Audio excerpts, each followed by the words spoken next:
Most people think the hardest part of a divorce is the emotional toll, the heartbreak, the splitting of lives. But what they don't realize, what no one warns you about, is that the most dangerous part might actually come after, when the papers are in front of you, when you're exhausted, emotionally drained, and just want it all to be over. That's when people make the mistake that changes everything. They signed. But buried in those pages are sections most people barely notice.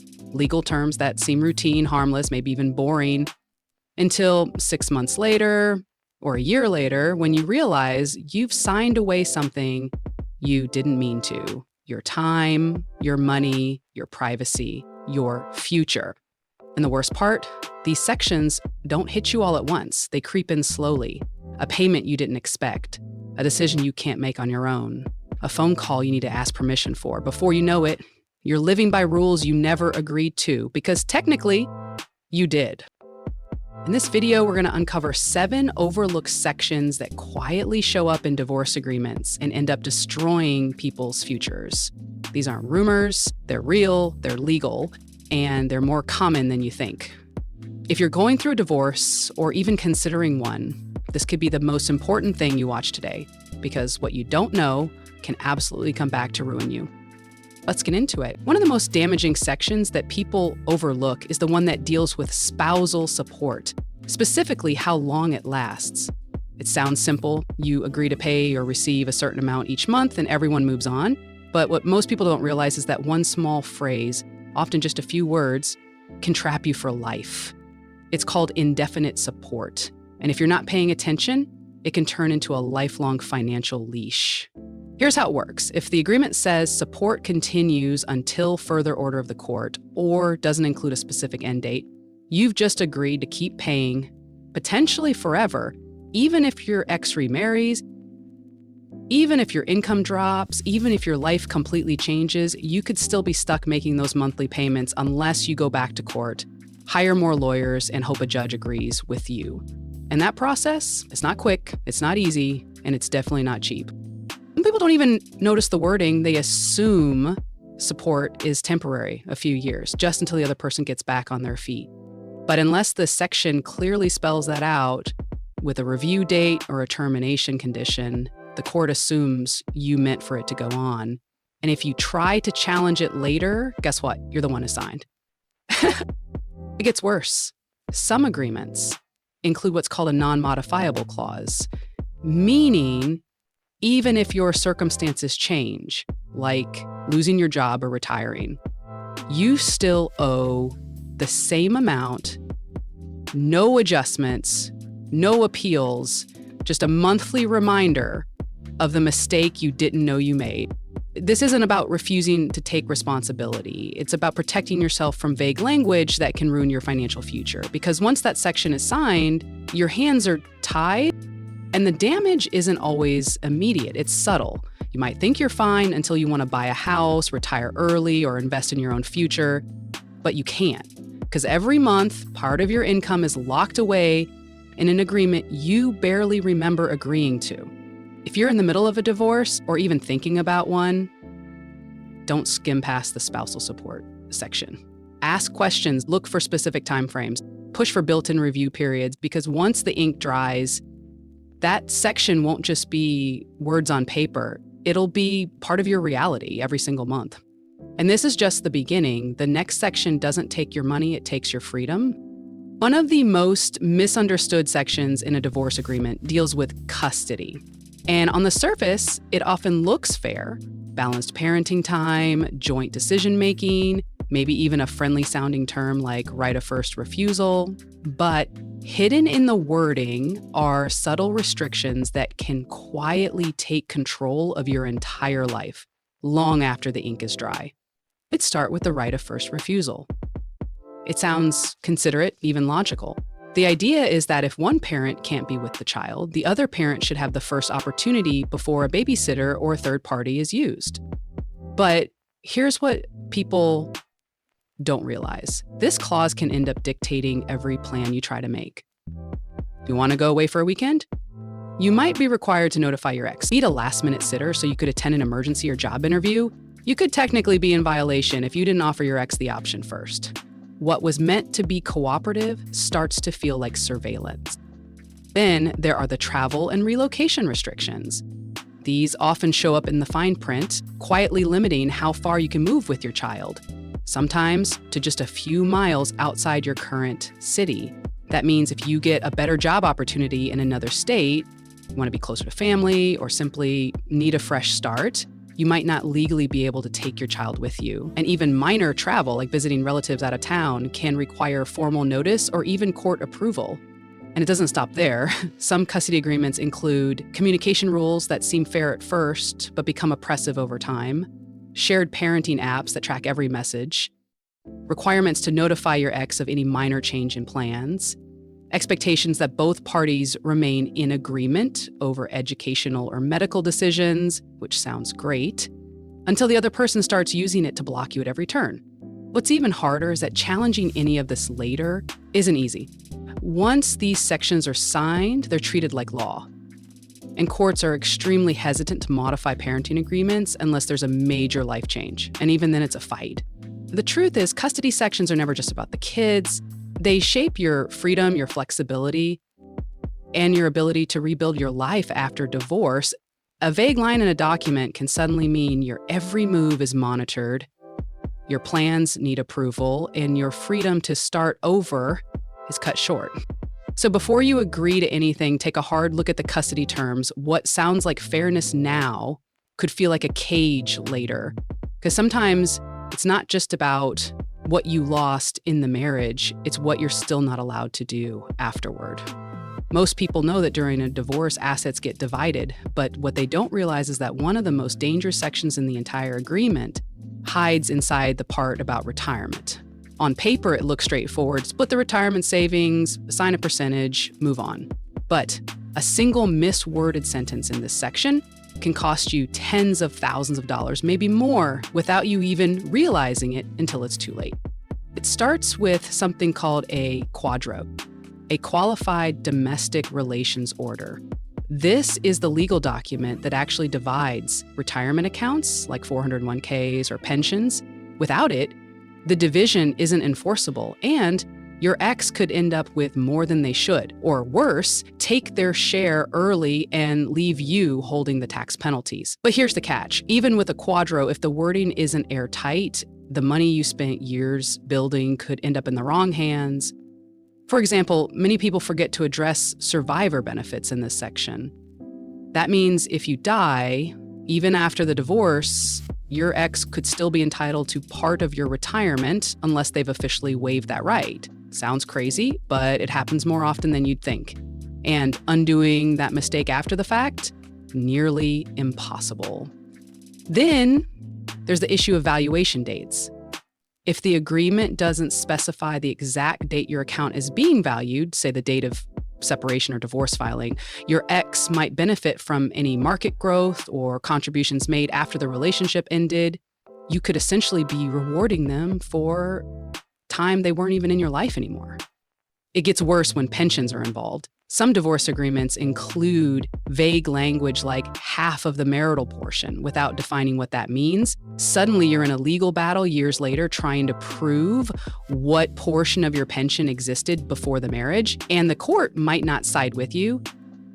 Meanwhile, your ex could be collecting a retirement check every month that you earned on your own time. And here's what most people were ever in the picture. These mistakes don't show up right away. They come back years later. When you retire, when you apply for Social Security, when you think you're finally in the clear. That's when the paperwork you signed under stress in survival mode starts pulling your future apart.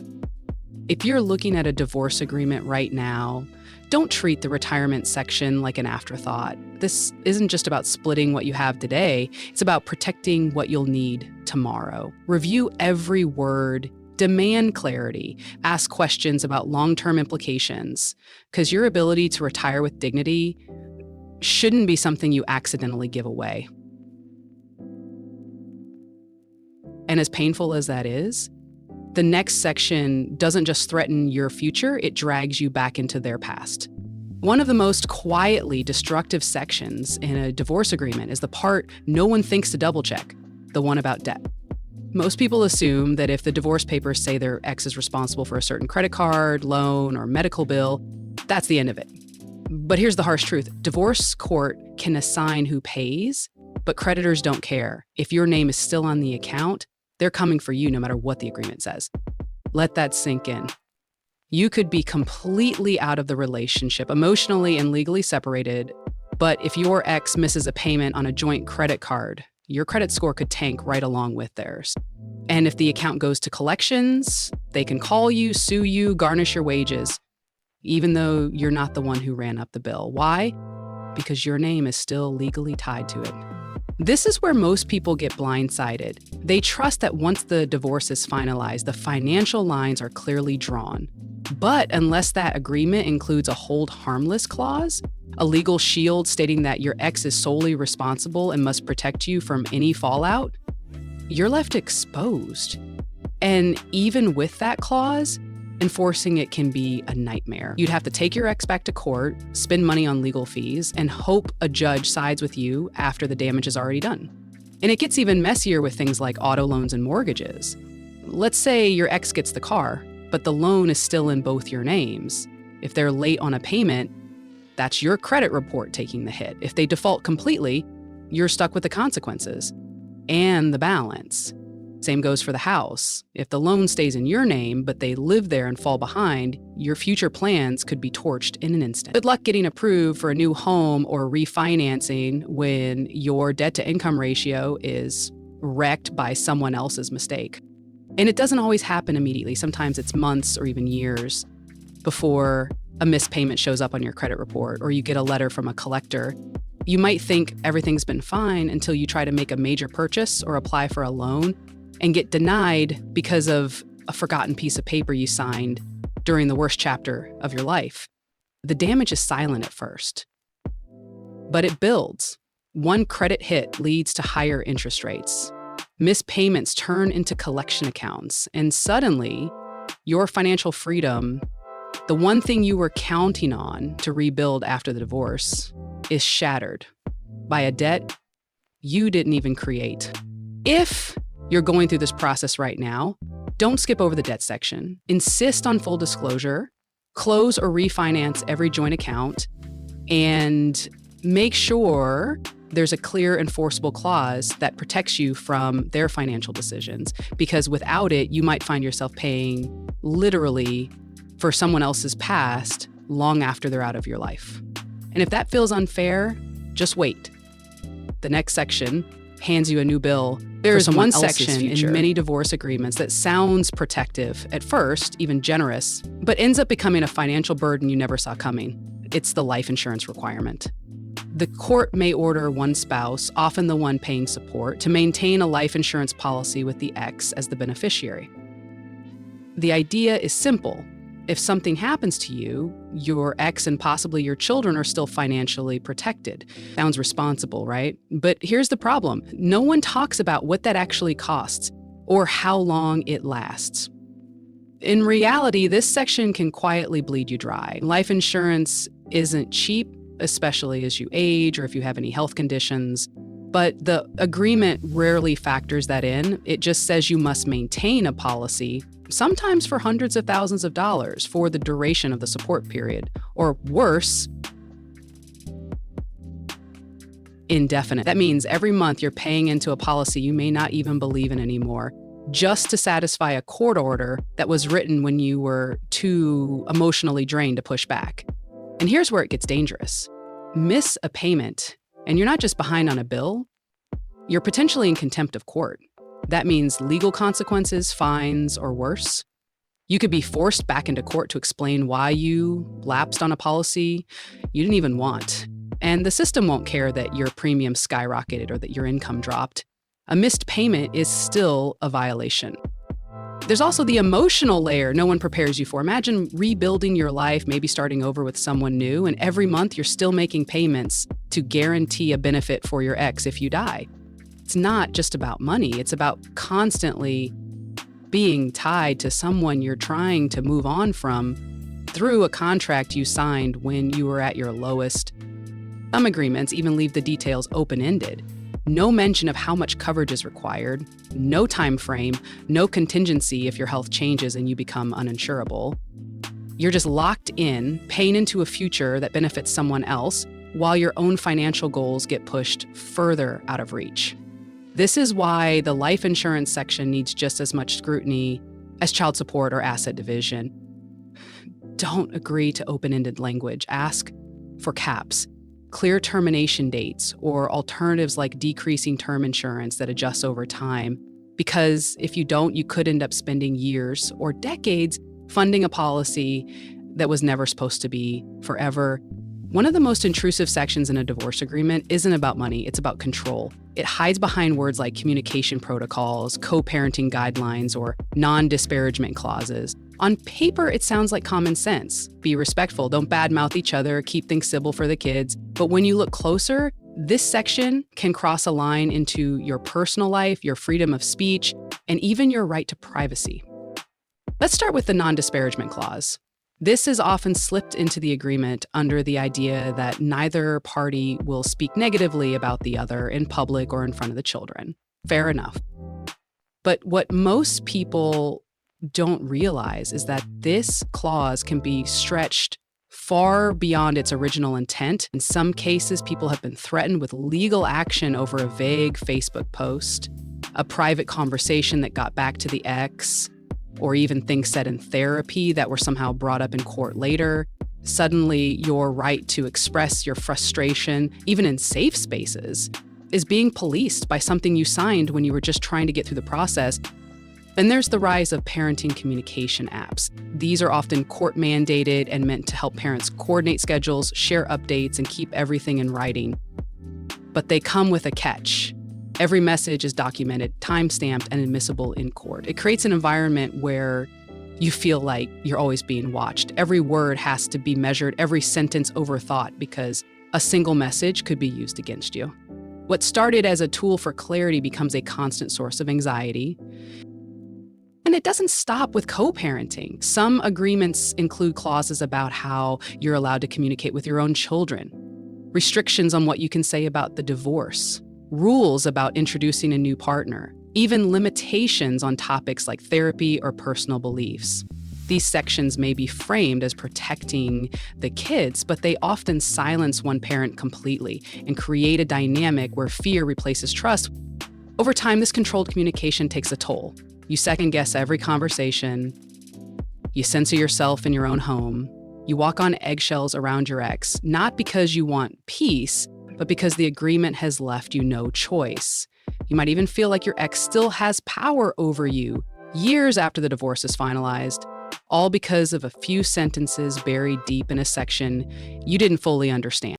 If you're going through a divorce now, don't just skim past the communication terms, ask, are these boundaries or are they traps? Are they protecting my child or controlling my life? Because what you agree to in silence today could end up dictating your voice tomorrow. There's one section in a divorce agreement that most people don't even notice until much later, when they finally start to rebuild their life. It's called the remarriage or cohabitation section, and it can quietly hold your future happiness hostage. On the surface, it might just seem like a formality, but buried in that one paragraph is language that can control who you live with, who you love, and when or if you get to move forward. Here's how it works. Many spousal support agreements include a clause stating that if the person receiving support remarries, payments automatically end. That might sound fair, but some versions take it further, cutting off support even if you're just living with someone. It doesn't matter if you're not married. If you share an address, split bills, or even spend too many nights at the same place, your ex could claim you're cohabiting and try to shut the support down. And it's not just financial. This section can put your personal life under a microscope. Suddenly you're explaining who's parking in your driveway, defending how many nights a week your new partner stays over, arguing about what qualifies as a romantic relationship because your ex found photos on social media. It turns into surveillance, where your next chapter is being monitored and potentially punished by someone you're no longer married to. It creates an emotional trap. You hesitate to date seriously because falling in love might mean losing your stability. You worry that even moving in with someone you care about could send you back to court. You start calculating whether companionship is worth the legal drama, and that's not a decision anyone should be forced to make. Worse, these clauses are often vague on purpose. Some say support ends upon cohabitation, but never define what that actually means. Is it 3 nights a week, financial dependence, emotional connection? Courts interpret it differently depending on the state and the judge, which means your entire future could hinge on how one stranger reads one sentence you agreed to during one of the most stressful times of your life. This section doesn't just affect support, it affects freedom. It turns your romantic future into a legal risk. And for many people, it leads to isolation, not because they want to be alone, but because the system makes it feel safer than falling in love again. So if you're looking at divorce papers right now, ask yourself, does this agreement protect me or control me? Are the rules in place to help both of us move forward or just to keep one of us stuck? Because the truth is, your divorce might be over on paper, but this section, it can keep you emotionally, financially, and legally tied to the past just when you were finally ready to start again. Looking back, most people think the pain of divorce comes from the breakup itself, the heartbreak, the arguments, the unraveling of a life that once felt secure. But the truth is, what happens after the emotional dust settles is what shapes the rest of your future. Not the tears, not the shouting, but the paperwork, the fine print. The sections you didn't fully read or didn't fully understand, that's because you just wanted it to be over. Not in court, but in silence. In the quiet approval of a section that looked harmless but turned out to be a trap. Maybe it was the support that never ends, or the custody rules that control your every move. Maybe it was the retirement you unknowingly gave away, or the debt you thought you left behind. Maybe it was the partner you were afraid to love because of a paragraph that said you'd pay for it. Every section you agree to during a divorce isn't just a legal formality. It's a contract with your future. It decides who you get to be after the pain, whether you rebuild or stay stuck, whether your next chapter feels free or like another cage, just with different walls. And that's why it matters so much to slow down, ask questions, and protect yourself, even when you're tired, even when it hurts. Because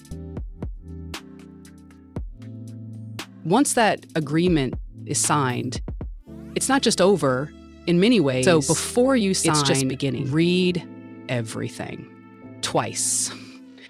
Don't assume your lawyer caught it all. Don't assume it's standard. Don't assume it's fair. Just because it sounds neutral. You have the right to a life after this, not just legally, but emotionally, financially, and personally. The divorce may have ended your marriage, but don't let it take your future with it.